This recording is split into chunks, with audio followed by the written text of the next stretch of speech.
With an elegant and graceful style reminiscent of Mexico's classic mariachi crooners, recording artist Lupita Infante brings a sensual and soothing voice contrast to the bold sounds of regional Mexican music. Infante's Grammy-nominated debut album, La Serenata, is proof that she is a star on the rise, not only for her talent, but for her perseverance.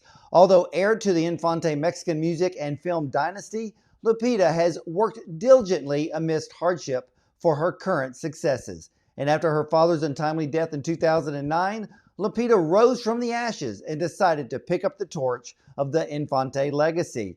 While Lupita understands her responsibility as an artist, following in her family's footsteps, that she is often acclaimed for continuing the legacy that brings cross-generational audiences to admire Mexico's beautiful music traditions. So, ladies and gentlemen, let's welcome the beautiful and the beautifully talented Lupita Infante. Welcome to the show.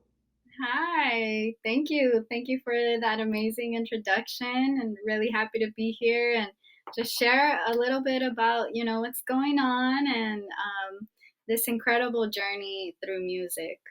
Well, you have quite a story, and I've done quite a bit of research. I've listened to so much of your incredible music, but I want to kind of step back in time because your grandfather, Pedro Infante, is a music and film legend. So, what does it mean? What does it mean for you to actually carry his legacy?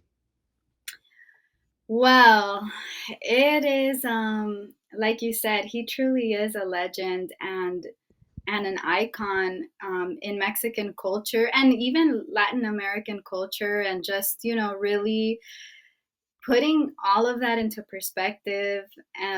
Sometimes it's just like, wow, like I can't even I can't even believe um, you know just how incredible he is, and how uh, his story gets to be part of my story now, and my story will always be intertwined in his story. And I think it's just such a beautiful blessing to be able to call him my grandfather.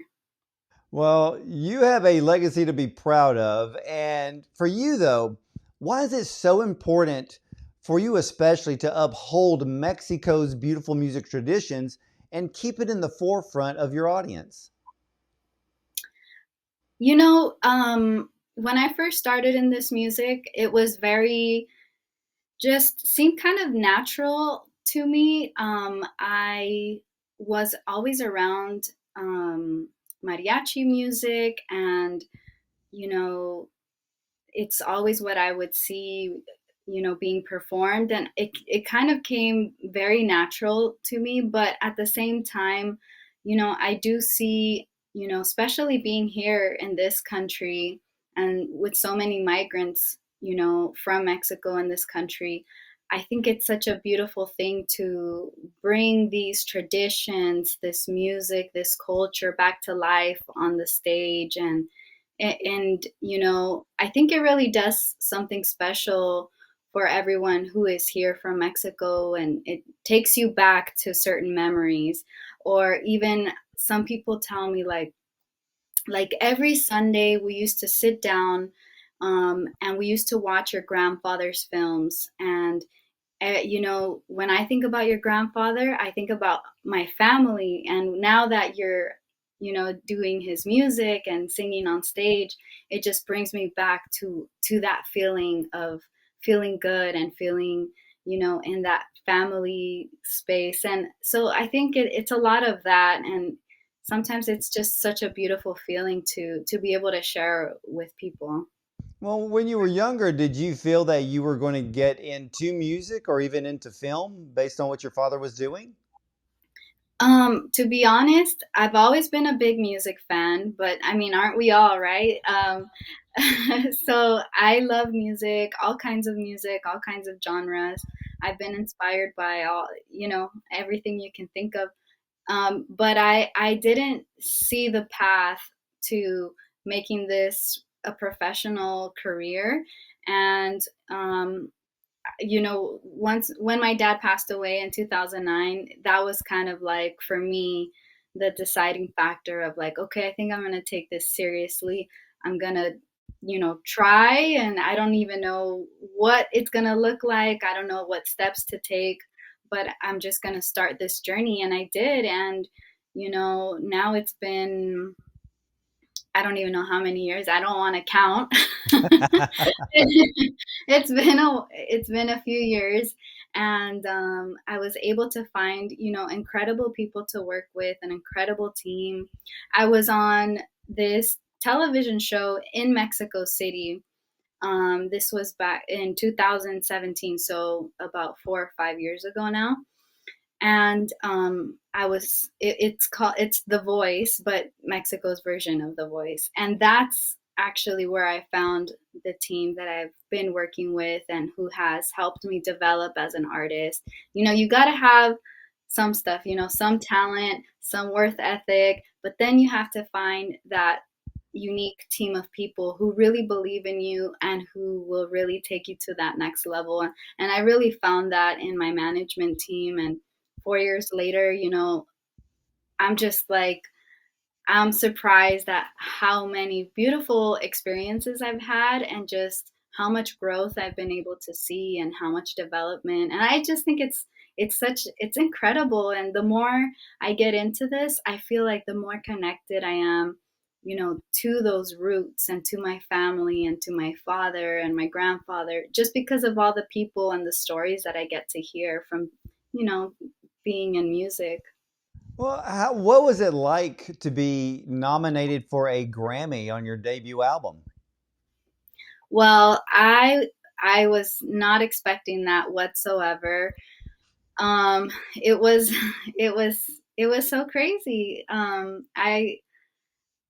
Because we were started recording music and starting collecting each song, not really exactly expecting it to become an album, but then it did.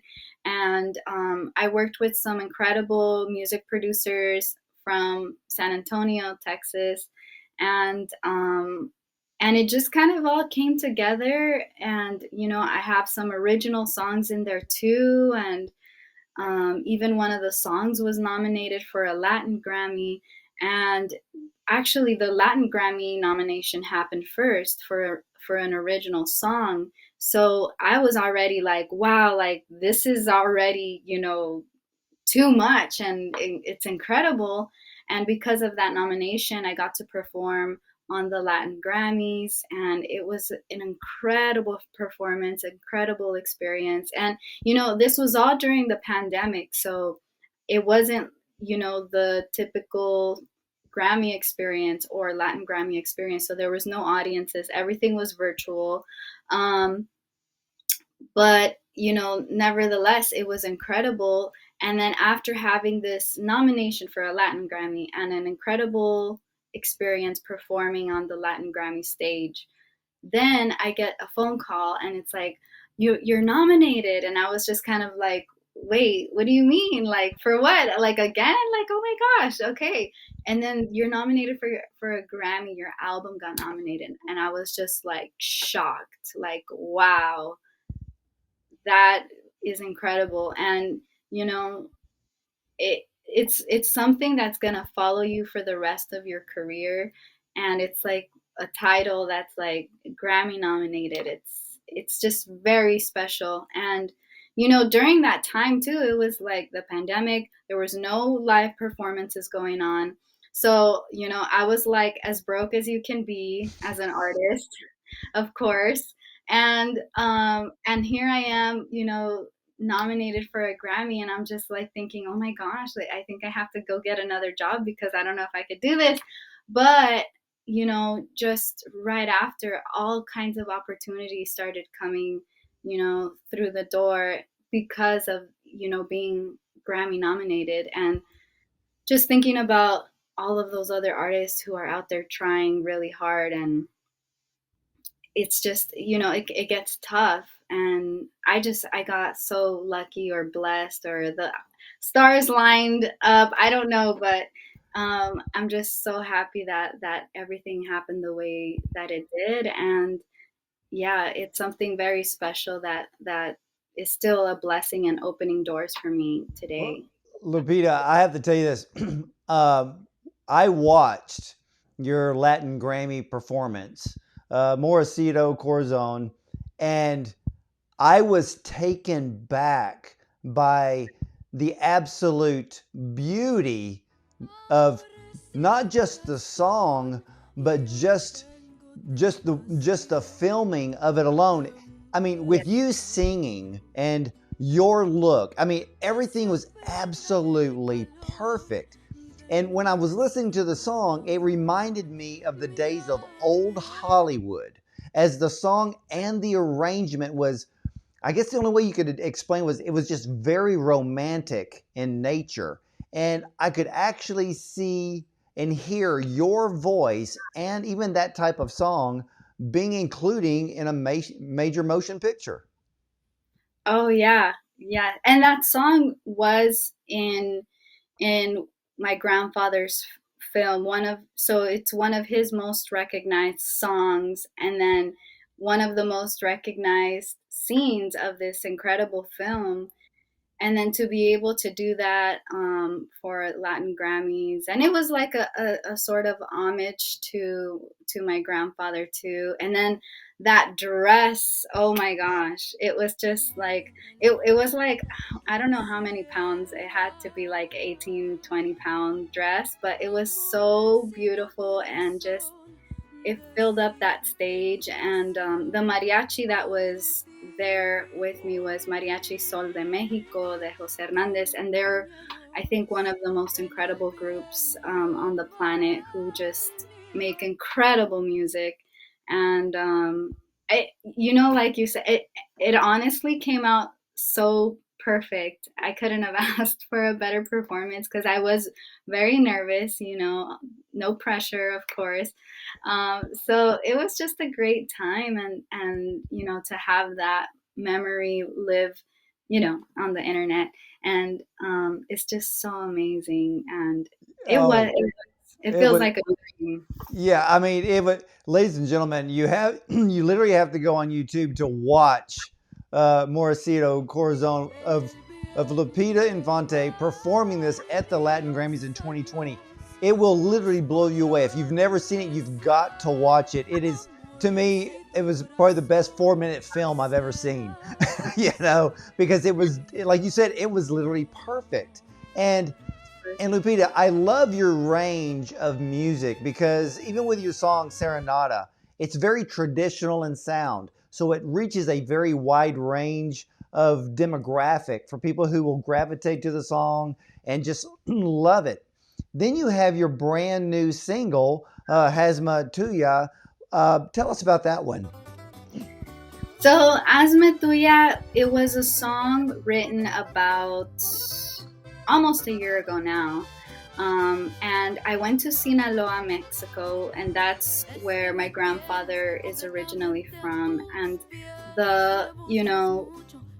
Sinaloa has kind of a bad reputation for other things that we won't talk about, but it's also where my grandfather is from. And I wanted to go there and just really connect with my roots, and you know, be in the same area where he grew up and just kind of feel the same weather and look at the same, scenery, and just kind of put myself in that place and get inspired. So we did a whole song camp out there and wrote music with different songwriters. And the last one on the trip was this gentleman. His name is Alfredo Rios, and better known as El Commander. And we just had a really good time writing this song. And it's kind of about, this girl who's a little bit upset,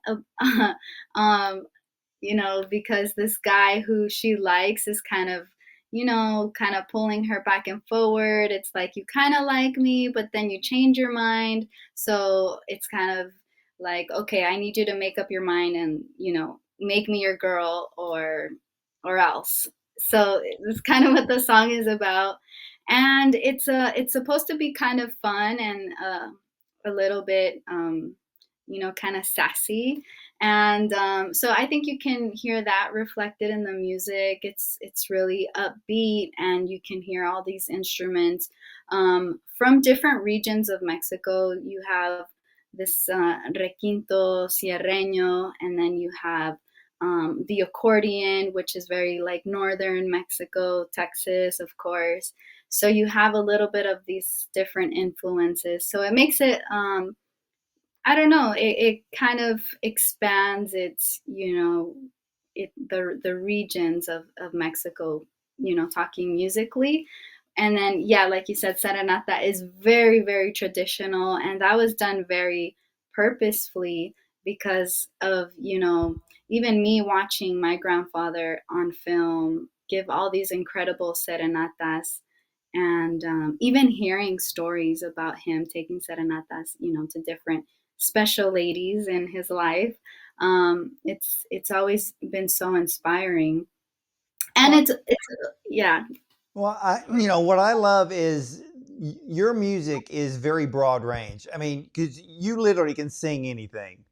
And so when you're looking at songs to record, is there anything particular that you're looking for? Or, because I find it so interesting the way that you explain the different regions of Mexico.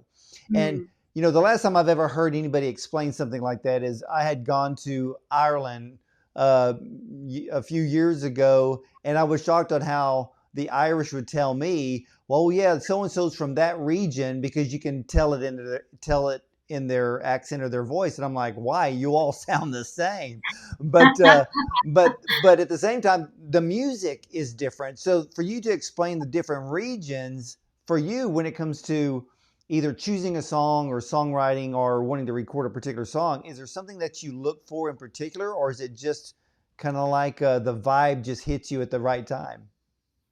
eh, yeah, I think it's a lot of things, but you could definitely hear, different regional accents throughout Mexico. So it's kind of funny that you mentioned that because, it makes me think about how people speak in different parts of Mexico.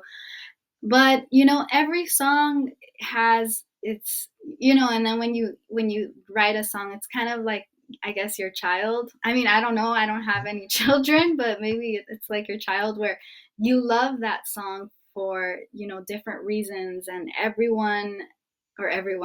song has its personality, and one song's gonna make you feel a certain thing. And one song will connect with a certain person or type of crowd. So they're all very different. And I like to have a variety, because you want to have like your fun, you know, party songs where you talk about tequila, and then you have your more sad songs where it's like heartbreak, and then you have like these incredible like ballads that I think are very reminiscent of that golden age of you know Mexican cinema, where it's just so beautiful and lush. So I like to have a little bit of everything. And yeah, I love to have a variety.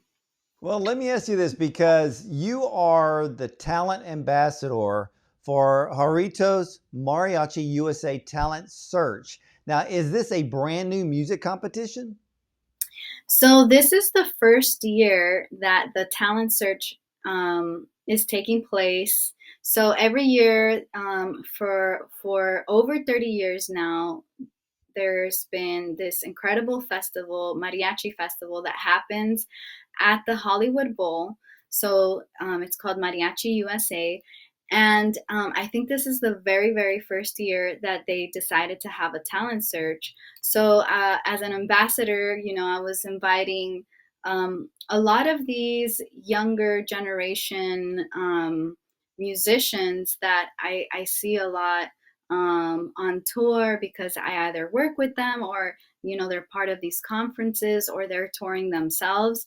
And or just anyone who's passionate about mariachi music, and just letting them know, there's this competition. I hope it's not the last one, because I thought it was incredible. And just the fact that we can support that new generation of talent.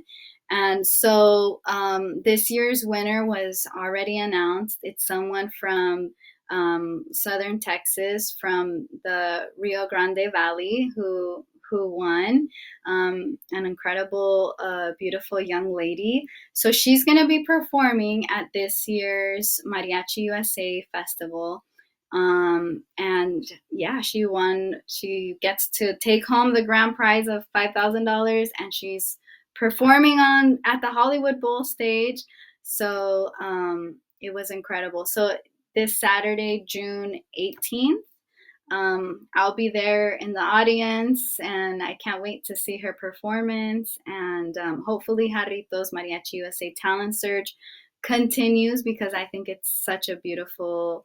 Um, I think it's so beautiful to support new talent and to give them that opportunity. It's Well, incredible. kind of walk us through a bit about mariachi music, because if the winner, so the winner's a female, I always thought mariachis were basically all men all the time. And so have things changed? Because, I'm not close to that type of genre, even though I've been spending a lot of time listening to a lot of your music and find how beautiful it really is. So, but then when I look at photographs or videos of mariachi bands, they're mostly men. Are females actually getting more into mariachi?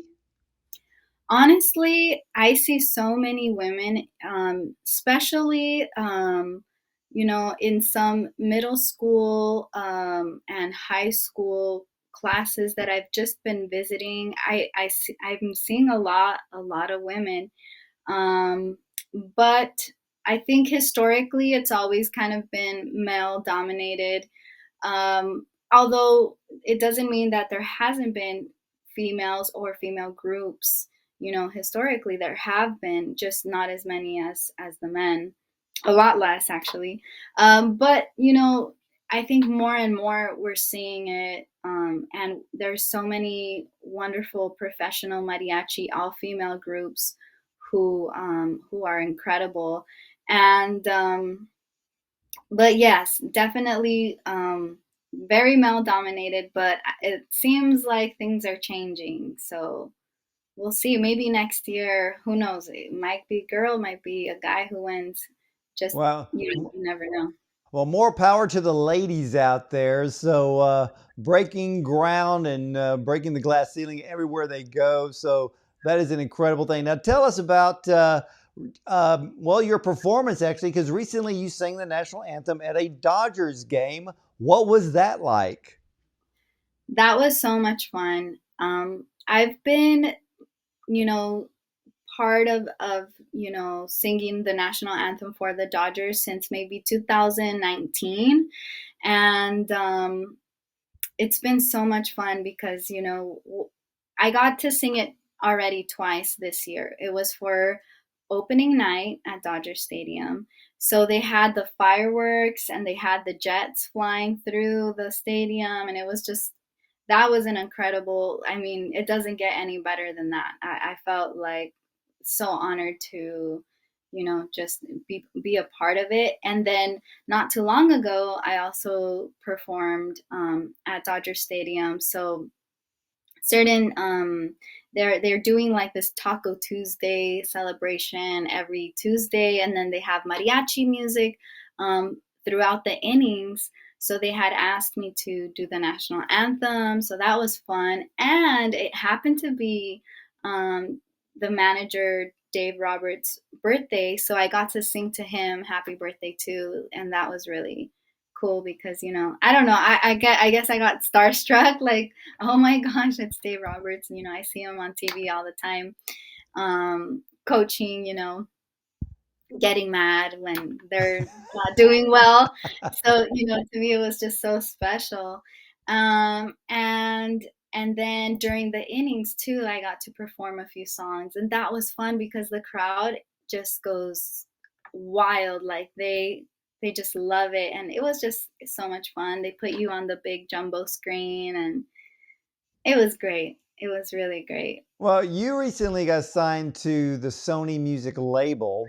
So what did that take for you to get well, really to this point in your career. And I mean, from being Grammy nominated, which definitely elevates your status in music, and now signing with one of the biggest labels in the recording industry. So, what's that like? So I think it took a while to get there, you know. There was a lot of groundwork that was done in the past 4 years with my management team to really develop myself as an artist. And I think once we felt like we were in a good place and we can really showcase who I am and what Lupita Infante is about, I think that's when we kind of approach them like, "Hi," um, you know, and they saw the potential and they saw that we really are doing something really unique here, and you know, we are upholding this beautiful tradition and in an incredible way. So they decided that, yeah, let's do this together. And you know, I think one of our biggest goals is like we want to make history together. So I think, you know, me being a Sony artist now, I think that's so possible, and everything is there. And you know, just got to keep working hard. And I'm working on a new album. So Asme Tuya was actually the first single that came out with Sony, and now we're working on a whole new album with all of these songs that were written in Sinaloa and all over Mexico and here in the US too. Even some in Nashville that I wrote on a songwriting trip. There's just so many good things that are coming, and I'm so happy that Sony and I are both, you know, walking hand by hand in this new adventure. Well, answer me this because you mentioned Nashville, and I have Mhm. interviewed more people from Nashville than I can count. For an artist like you going to Nashville and sitting down with other songwriters, what is that experience actually like? Because are all of the songs, I mean, you're going to be singing all of the songs in Spanish. Mm-hmm. Is there a different way of looking at songs when working with people in Nashville when your audience is going to be Hispanic in nature? Yeah, so I think, you know, one of it's always, you know, important to find that common ground. And I think even in some country music, it's all about the story, and you want a good story to really catch you. And I think in the same way, um, Mexican music can be like that. Mexican folk music, right? So I mean, not every song session was like amazing, and you know, didn't yield like everything, but there was a few really good ones. So I worked with some of the guys from the last Bandoleros, and we wrote a song. So basically, we were collaborating on the melodic and the harmonic part together as a group, and then the Spanish, they kind of left it to me.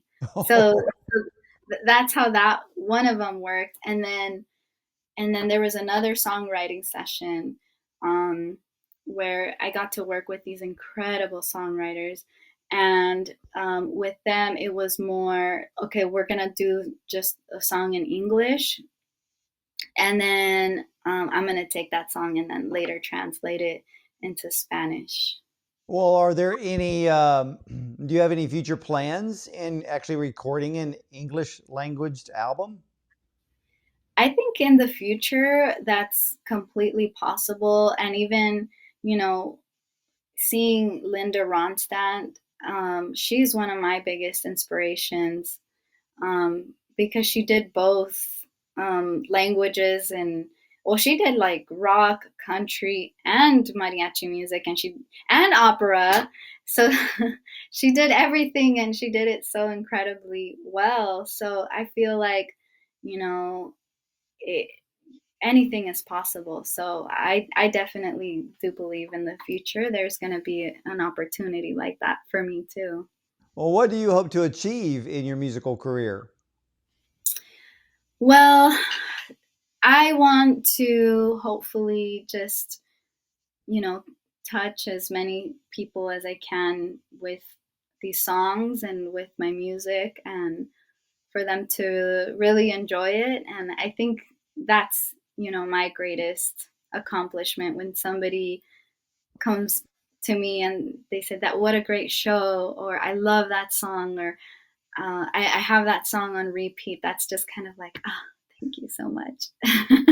Well, where can all of my viewers, listeners, and even your fans and new fans find you on social media? So you can find me at Lupita Infante XO. Also, I'm on all digital platforms, and I do have one song recorded in English. Um, Be True to Me, Doris Day did a version of it in English. It's a song, it's a Mexican song, but there is an English version. So in the album La Serenata, there's one English song too, just in case they want to hear something in English as well.